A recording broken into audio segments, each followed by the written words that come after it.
Bem-vindos ao especial do Vamos Pedalar de Natal, o programa que traz tudo sobre o mundo das bikes. Ho, ho, ho!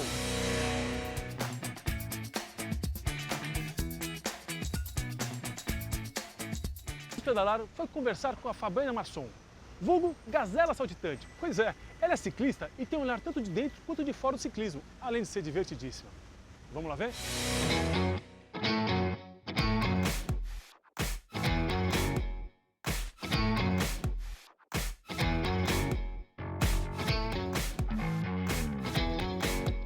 Eu comecei a fotografar quando eu não pude mais correr e aqueles sábados de manhã ficaram vazios. E eu comecei a ir para a USP, falei, eu sempre gostei de fotografar. E eu fui para a USP para ocupar aquele sábado de manhã vazio e sentei na calçada e comecei a fotografar, por acaso, ciclistas.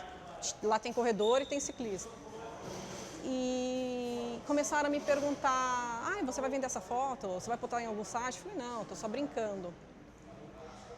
Voltei no outro sábado, a mesma história. Daí eu criei o Gazela Fotos, foi aí que nasceu o Gazela Fotos. Daí eu percebi que ninguém fazia aquilo, de fotografar os treinos e entregar a foto rápido e o cara poder fazer um post, olha, hoje eu corri 30km, hoje eu pedalei 50. E eu recebo muitas histórias, tipo, caramba, eu pedalei com aquele meu amigo que eu não via em 20 anos, você fotografou. E os caras vão me dando as histórias do que vai acontecendo.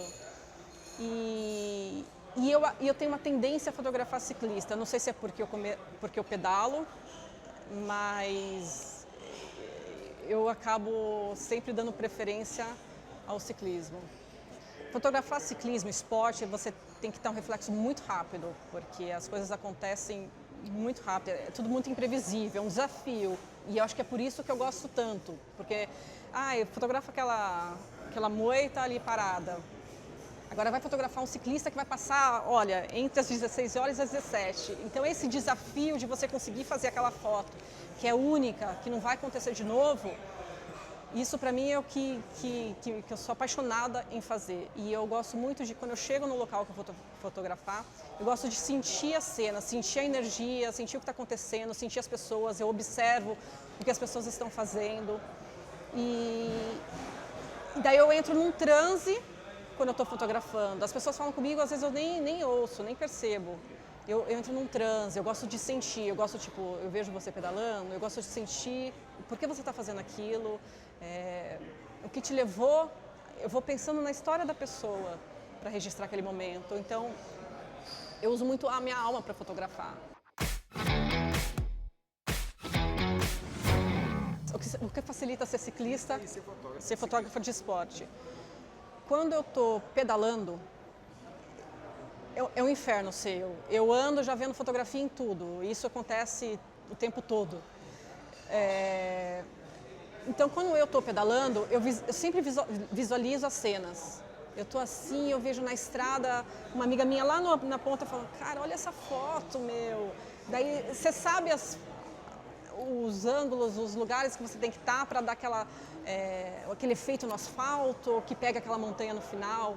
Então, quando eu vou fotografar uma estrada, eu lembro das cenas que eu via enquanto eu estava pedalando e fica mais fácil, facilita muito. Mas eu acho que tem coisas que é tão natural, e eu gosto de fotografar muito com a natureza, eu gosto de aproveitar tudo que está na natureza, uma chuva, eu adoro fotografar com chuva, água, vento que dá aquele efeito. Eu gosto muito de aproveitar os elementos naturais nas fotografias. Eu não gosto de usar muito filtro, fazer muito tratamento. Eu gosto de tentar resolver a fotografia naquela hora.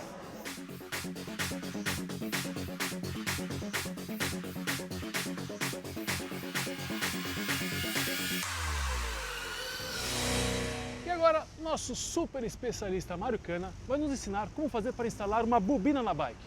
Essa não tem ainda, mas já vai ter. Vamos lá ver?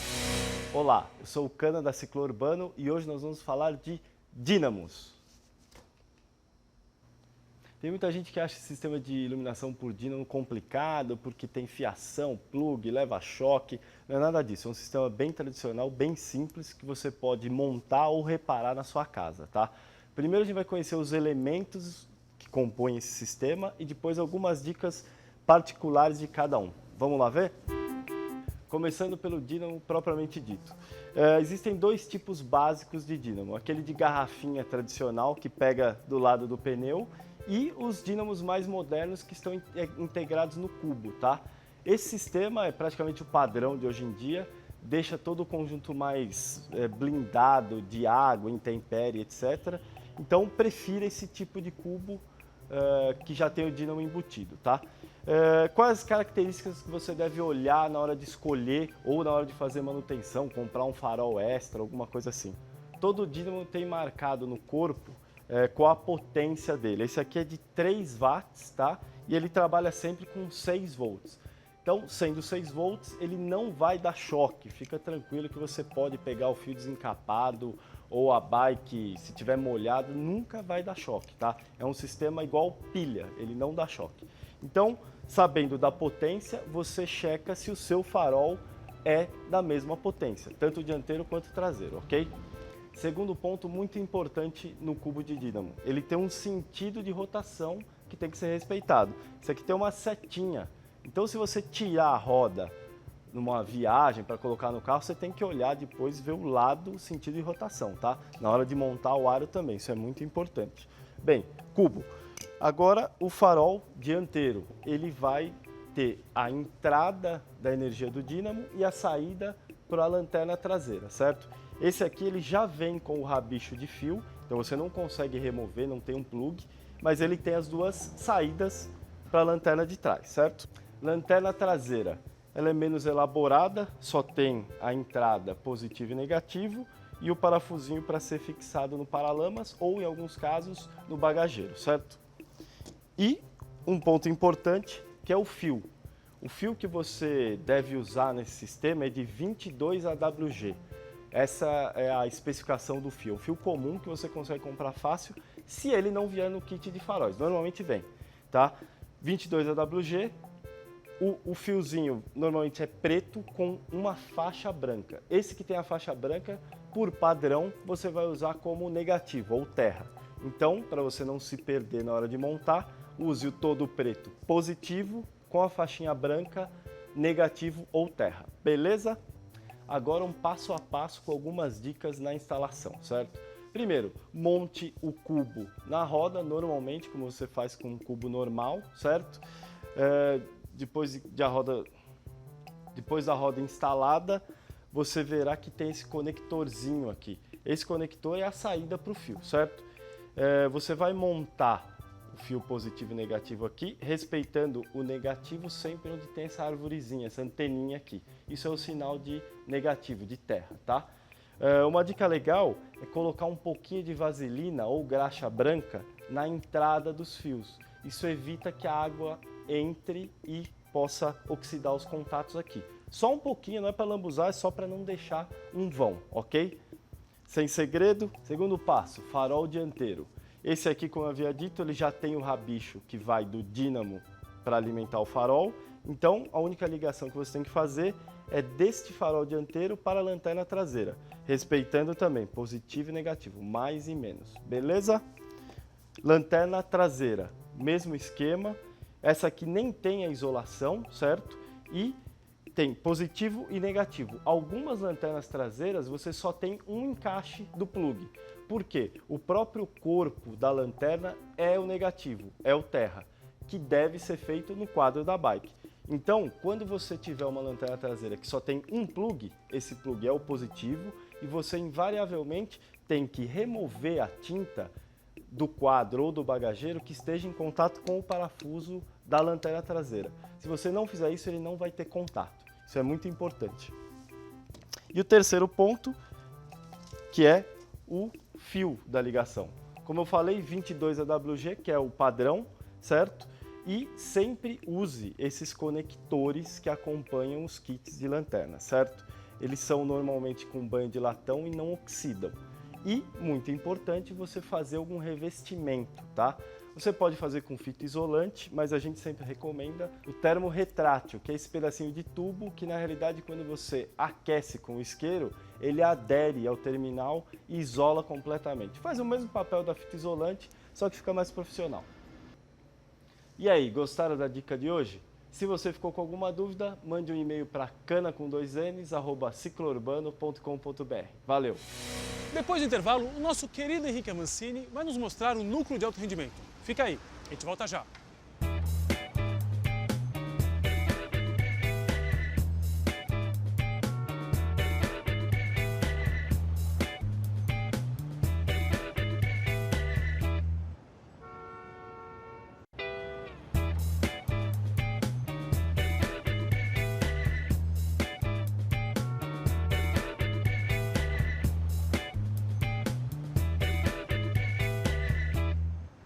E agora vamos conhecer o trabalho do NAR, Núcleo de Alto Rendimento, e entender um pouquinho como o trabalho deles ajuda nosso super campeão Henrique Avancini. Vamos lá ver?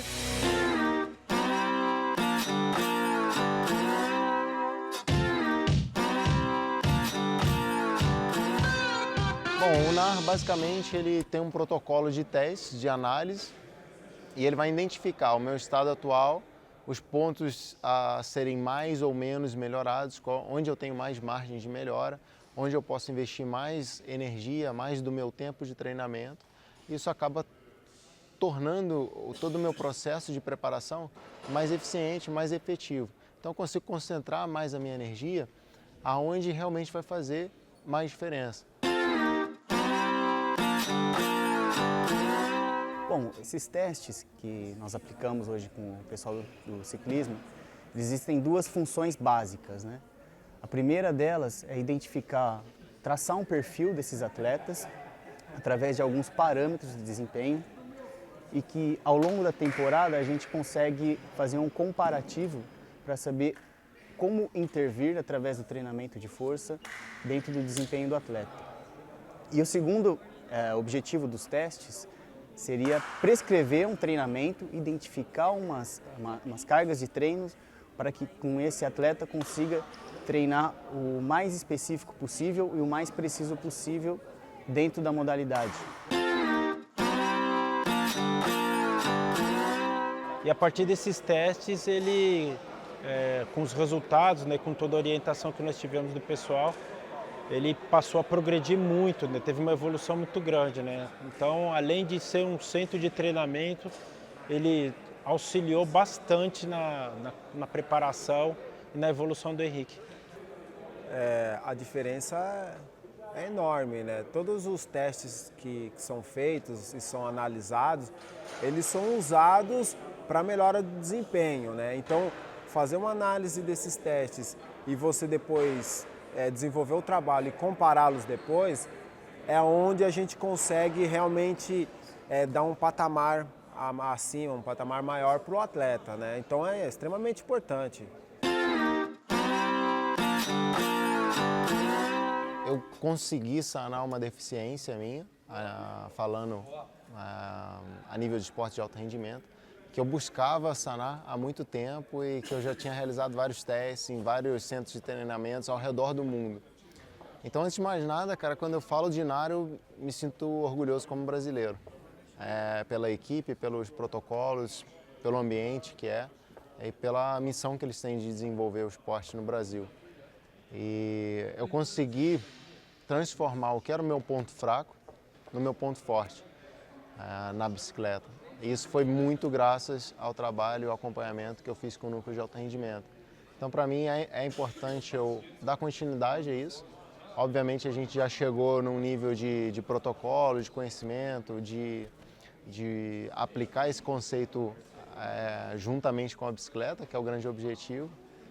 Mas eu continuo fazendo sempre as avaliações para ter a manutenção, para a gente poder continuar identificando espaços de margem de melhora.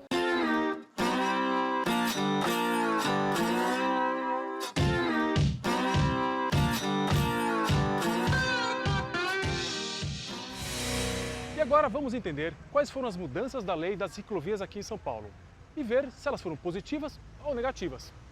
Vamos lá ver? A Câmara aprovou, com meu voto contrário e de outros vereadores, um projeto de lei que altera a fórmula de implantação do sistema cicloviário, portanto a rede que dá comando às ciclofaixas, ciclovias e a proteção ao pedestre. Proteção infraestrutural também faz parte desta rotina a implantação das ciclorotas. Na realidade, o que o legislador buscou naquele momento, o vereador João Jorge, era criar uma dificuldade para a implantação desse sistema. Então, utilizou um subterfúgio de você ter uma pesquisa de demanda. Na realidade, imagine só você ter que fazer uma pesquisa para a implantação de calçadas na cidade. Então, vamos imaginar que a gente resolva um certo dia verificar se tem demanda para uma hipotética calçada. Vamos fazer uma pesquisa de demanda para ver se tem uma população que quer ali caminhar. A lógica de ofertar na cidade sistemas de circulação que protejam o seu usuário para transporte ativo é um estímulo que a administração tem que oferecer, reconhecendo a incapacidade que a cidade tem de circular exclusivamente motorizada. Portanto, não parece inteligente buscar pesquisa de demanda, porque você tem que sim produzir novos hábitos para uma cidade que infelizmente acabou por adoecer por conta da sua exclusiva carrodependência. Então, o esforço que a gente fez foi mostrar que você pode ter instrumentos de debates absolutamente saudáveis, com audiências públicas e com participação absolutamente ativa da sociedade. Isso é uma absoluta obrigação da autoridade pública, seja legislativa, seja executiva.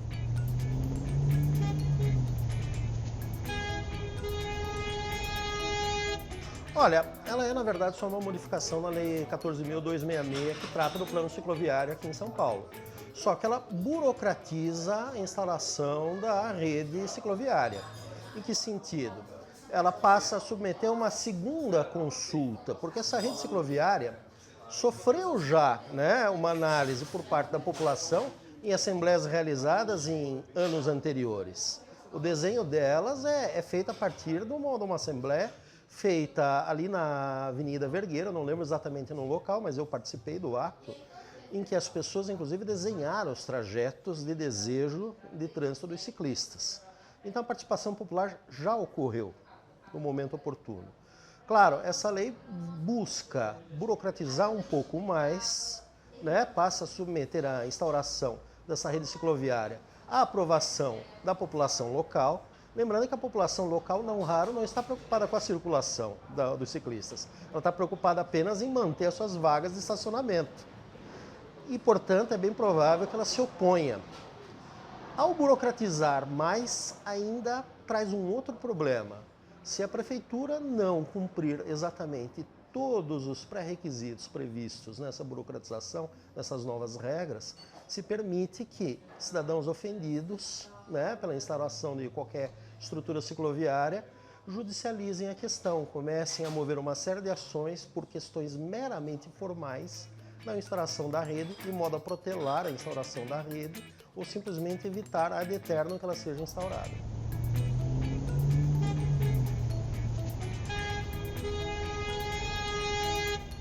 Eles alteraram artigos importantes dessa lei, colocando obrigações que vão, na verdade, dificultar o planejamento e a execução de infraestrutura cicloviária na cidade de São Paulo. A gente não sabe até o quanto que o poder público vai, de fato, levar a ferro e fogo, né, o texto dessa lei, que no Brasil tem essa coisa de lei que pega e lei que não pega, mas se o poder público, o executivo, levar a ferro e fogo o texto da lei, ele vai praticamente inviabilizar o planejamento e execução de políticas cicloviárias em São Paulo, uma vez que obriga a qualquer infraestrutura, seja compartilhada, seja segregada, a ter estudos de demanda, estudos de impacto, que não só vão encarecer a obra em si, o planejamento da obra em si, como também podem, de acordo com uma visão política, inviabilizar pelo simples fato de que uma via, por exemplo, que ela não tem hoje condições adequadas de compartilhamento, o poder público pode simplesmente achar que ali não deve ser implementado nenhuma infraestrutura,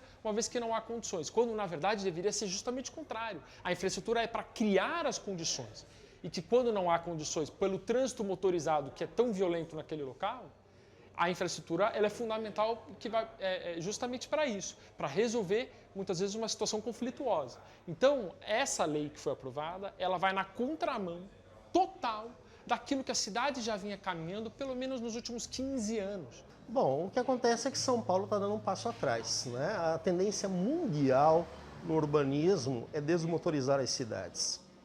As cidades europeias estão diminuindo drasticamente a utilização do veículo automotor, mesmo do veículo elétrico, né? A área de circulação tem sido cada vez menor e estão investindo pesado no transporte não motorizado. Pois bem, São Paulo está dando um passo atrás. São Paulo agora, quase anos 2020, está fazendo uma política dos anos 70 do século 20, né? Muito voltada para o automóvel e, claro, que já se provou na própria cidade como inviável. A era do automóvel já acabou, né? Precisamos superá-la. Gostaríamos de deixar bem claro que nós procuramos o vereador João Jorge, autor do projeto, e ele não quis se pronunciar sobre o assunto, mas deixamos o espaço aberto para quando ele quiser. No próximo bloco, vamos conhecer a história do fantástico Mauro Ribeiro. Fica aí, a gente volta já.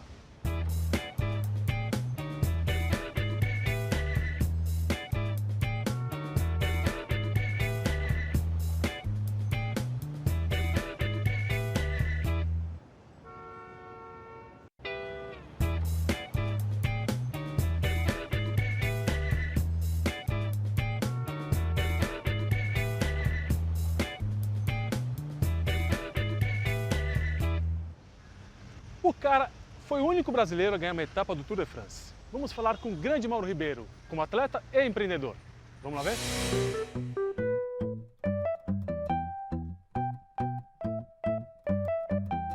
A minha história no ciclismo ela começou em novembro de 1979, já faz um tempinho. Foi posso dizer assim, um inesperado. Eu estava voltando da escola, um vizinho que praticava já o ciclismo, de família de origem italiana. O pai, naquela época, tinha dado de presente uma bicicleta que tinha trazido da Itália. E ele estava admirando a bicicleta na frente da casa e eu, como era conhecido, eu parei para conversar com ele, ele me mostrou e aquilo me encantou. Eu falei, uau, eu nunca tinha visto uma bicicleta de competição, né? E o papo vai e ele falou, olha, se você quiser, tem um evento no final do ano agora aqui, que é para ciclistas não federados, estreantes. Você quer participar? Eu falei, olha, eu não tenho nem bicicleta. Eu empresto uma bicicleta que eu tenho aqui e vamos lá. Eu falei, quando é que é? É daqui 15 dias. Eu disse, mas eu nem treinei. Não, fica tranquilo, realmente a ideia é para estreante, para ver como é que funciona. E o ciclismo nasceu assim. E com 21 anos eu passei profissional na equipe RMO, uma equipe francesa. Eu ganhei 10 corridas profissionais, sendo que a mais importante é a etapa do Tour de France, né? Que isso me colocou uma história muito bonita entre a relação do Tour de France com o Mauro Ribeiro, porque eu fui um dos pioneiros na relação do ciclismo europeu para a globalização do ciclismo.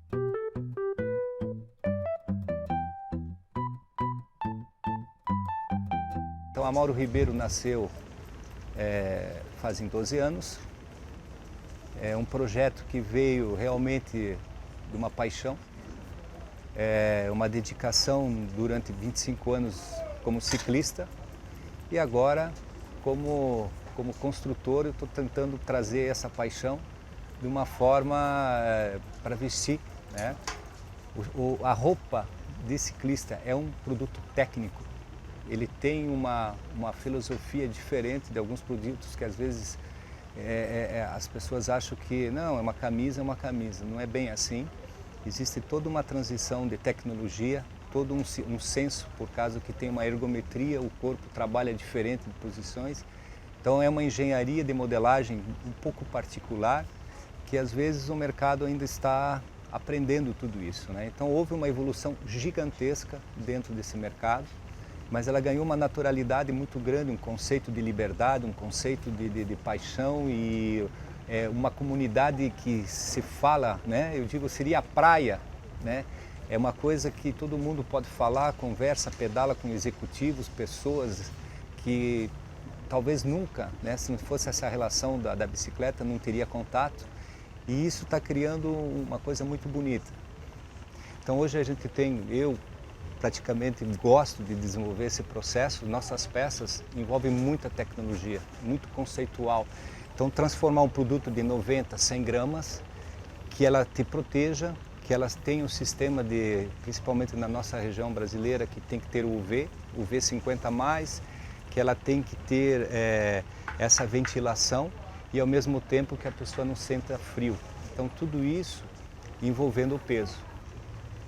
Hoje a bicicleta, eu tenho duas fases. Eu acho que eu tenho a fase adolescente, né, que foi para mim, como é que eu posso dizer assim,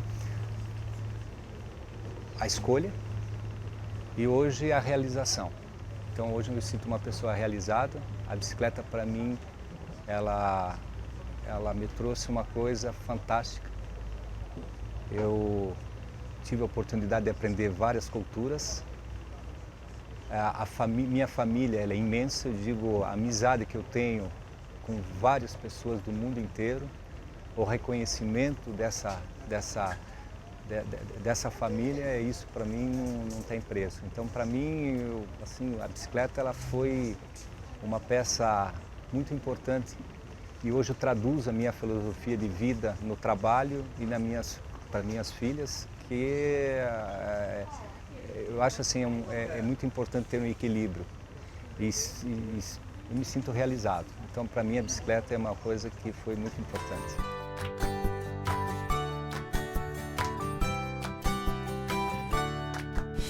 Bom, pessoal, o Vamos Pedalar fica por aqui. Semana que vem tem mais dicas de manutenção, reportagens, viagens e tudo sobre o mundo da bike. Fica com a gente, vamos pedalar?